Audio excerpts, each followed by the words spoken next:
Now I want to talk about the 12 to 15-month window.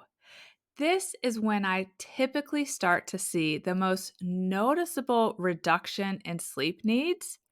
And it's the window of time and the reduction that is most likely to confuse parents or throw them off because it throws babies' sleep off. This developmental change often catches parents off guard, and it can sometimes lead to them dropping to one nap prematurely before their little one is ideally ready.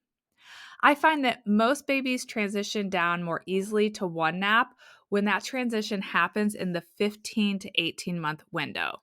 Most often, I would say it's closer to 15 months, but I certainly work with babies who keep the two naps easily until closer to 18 months.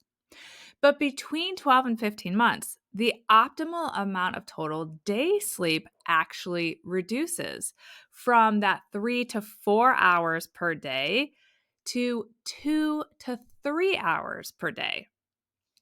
Typically, the drop is about 30 to 60 minutes.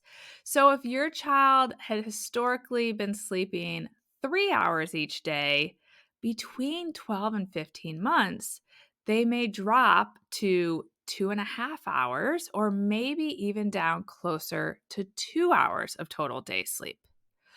Their optimal amount of night sleep should still be 11 to 12 hours. I don't want to see that decreasing. So, if you're seeing a reduction in the total amount of night sleep that your little one is getting in this window, that may be an indicator that you actually need to proactively cap their naps a little bit, cut them back to get the allocation right again. Once a child has transitioned down to just one nap, again, ideally I like to see that transition happen between 15 and 18 months.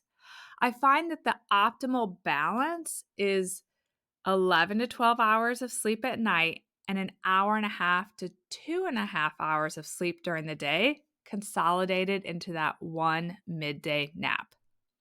I think most toddlers do best with a nap that's 2 to 2.5 hours long, but there are some that I work with that struggle to get that midday nap to last longer than an hour and a half. If your child is under the age of 2 and is napping less than 2 hours, I would really like to see them trending towards 11 and a half to 12 hours of night sleep. So, again, this is a period where sometimes we have to reallocate a little bit.